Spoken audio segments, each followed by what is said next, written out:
오늘 본문에는 큰 권능으로 가나안 족속을 물리치신 하나님에 대한 드보라의 찬양이 나옵니다.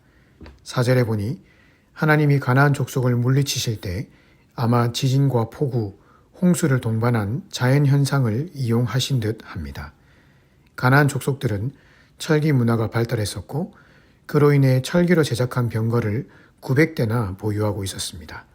하지만 그에 반해 이스라엘은 아직 청동기 문화에 머물러 있었기 때문에 고작 가지고 있던 무기라고는 곡괭이, 삽 이런 것들밖에 없었습니다. 이것은 마치 탱크를 몰고 오는 적들 앞에서 소총 몇 자루를 가지고 덤비는 꼴이었습니다. 하지만 이때 하나님이 갑자기 개입하셔서 땅을 진동시키셨고 하늘에서는 폭우가 땅에서는 물이 범람케 하셨습니다. 그러자 가나안 족속이 자랑하던 그 철병거가 진흙탕 속에 처박히게 되었고 오히려 그들은 그 철병거 때문에 전쟁을 제대로 수행하지 못하는 형국이 되었습니다. 이런 하나님의 도우심으로 인해 이스라엘은 기적적으로 전쟁에서 승리하게 되었고 그들과 함께 하시고 도우시는 살아계신 하나님을 뼛속 깊이까지 체험할 수 있었습니다. 그런데 오늘 본문에 보면 이스라엘의 모든 지파가 이런 살아계신 하나님을 체험한 것은 아님을 말씀해주고 있습니다.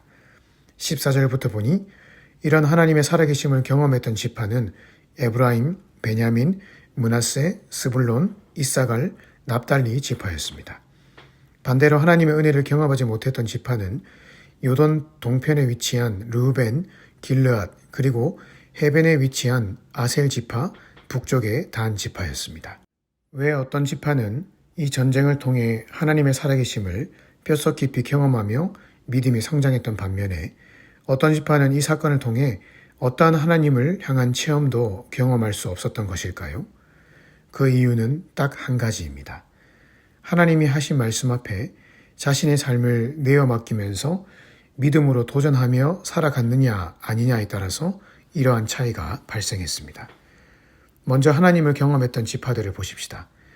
이들 지파의 공통적인 특징은 하나님이 그들을 향해 믿음으로 나가 싸우라고 명령하실 때 두말하지 않고 순종하며 나갔던 지파들이었습니다.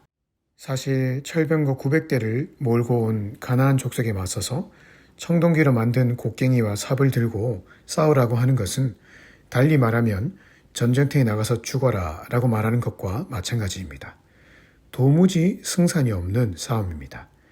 게다가 하나님은 평지에 나가서 싸우라고 말씀하셨습니다.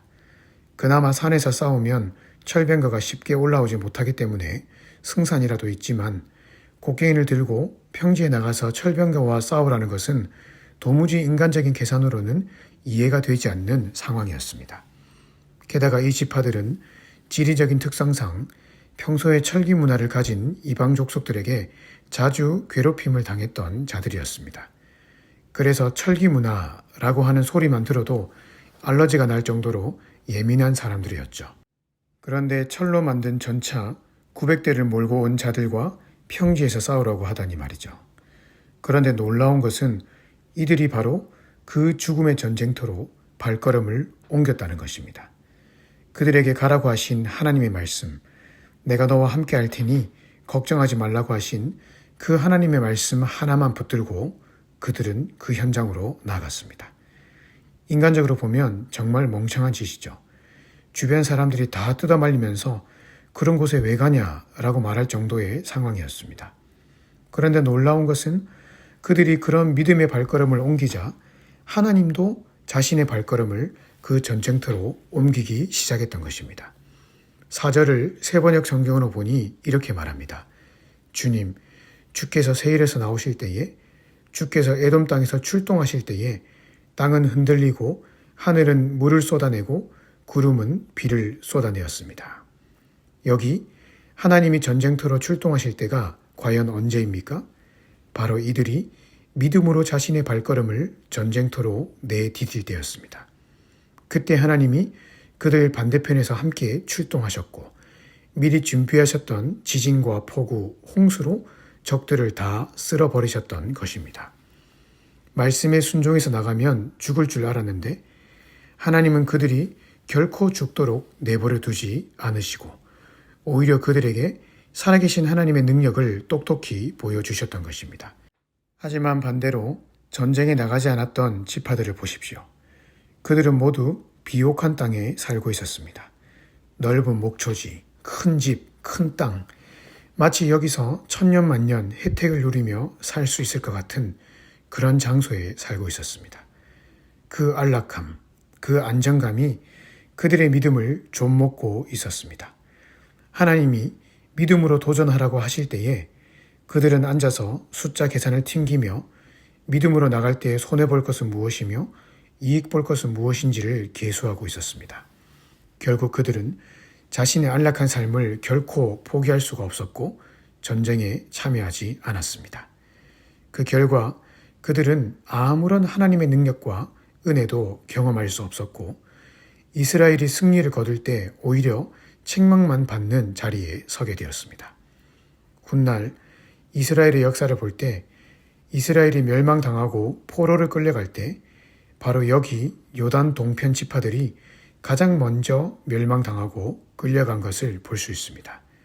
결국 그들이 붙잡으려고 했던 안정감, 그 재산, 그 안락함, 그것은 허상이었고 아무것도 아닌 것이었습니다.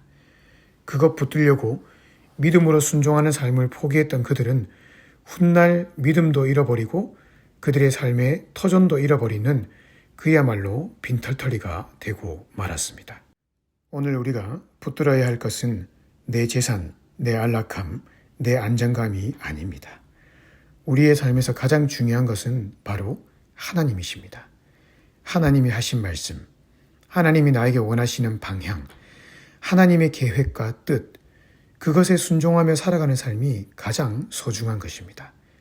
사실 그렇게 순종하며 살려고 하면 때론 심호흡을 몇 번씩 해야 될 때도 있습니다. 왜냐하면 순종하기 도무지 어려운 상황에 직면할 때가 있기 때문입니다.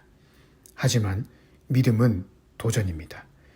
믿음은 하나님의 뜻에 순종할 때 하나님이 모든 것을 책임져 주실 것을 믿고 내 삶을 그분 앞에 맡기는 것입니다. 도전이 없는 것은 믿음이 아닌 것입니다. 손해볼 것이 무서워서 그 자리에 계속 머물러 있는 것은 하나님이 오늘 우리에게 원하시는 모습이 아닙니다. 하나님은 오늘 우리에게 하나님 당신만 믿고 믿음의 도전을 하며 살아가라고 말씀하십니다. 오늘 내가 믿음으로 도전하며 살아가야 될 부분은 무엇입니까? 예배 시간과 운동 시간이 겹칠 때, 자녀들이 더 좋은 공부를 할 수 있는 환경과 더 좋은 믿음 생활을 할 수 있는 환경을 선택해야 될 때, 내가 이 상황에서 조금만 거짓말하면 내 인기와 영광이 올라가는 상황이 다가올 때 과연 우리는 무엇을 선택할 것입니까? 믿음의 길을 선택할 것입니까? 아니면 내 눈앞에 좋아 보이는 길을 선택할 것입니까? 아마 믿음으로 도전해야 될 부분은 오늘 우리의 삶에 계속해서 다가올 것입니다. 그때마다 오늘 말씀을 잘 기억하면서 믿음으로 자신을 하나님께 내어 맡기고 순종함으로 전쟁에 출전했던 그 지파들처럼 믿음으로 도전하며 살아가심으로 인해 오늘 하루도 살아계신 하나님을 날마다 경험하며 살아가시기를 주님의 이름으로 축복합니다.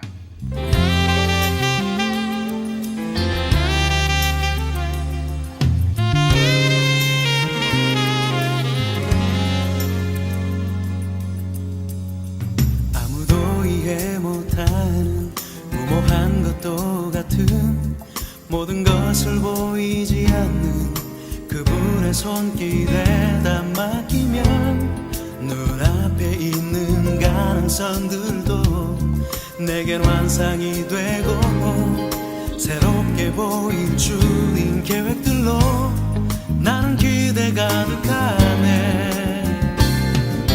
주님과 함께하는 믿음의 모험, 어디를 가든지 주만 바라는 것.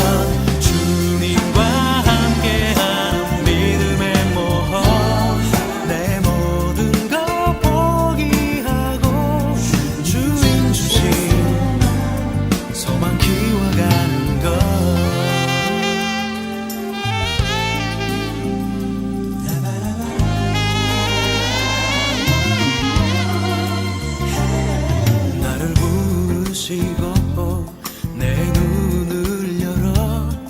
주님 손 안에 있는 내 삶 나로 보게 하시니 내가 세웠던 수많은 계획들 이제 사라져가고 새롭게 보일 주님 계획들로 나는 기대 가득하네. 주님과 함께하는 믿음의 모험 어디를 가든지 주만 바라는 것 주님과 함께하는 믿음의 모험 내 모든 것 포기하고 주님 주신 소망 키워가는 것 때론 벼랑 끝에 선 것 같은 날이라도 용기를 잃지 않고 날 받아주실 그분을 기대하며 모든 것을 믿는 믿음으로 사랑에 날 내어 던지네.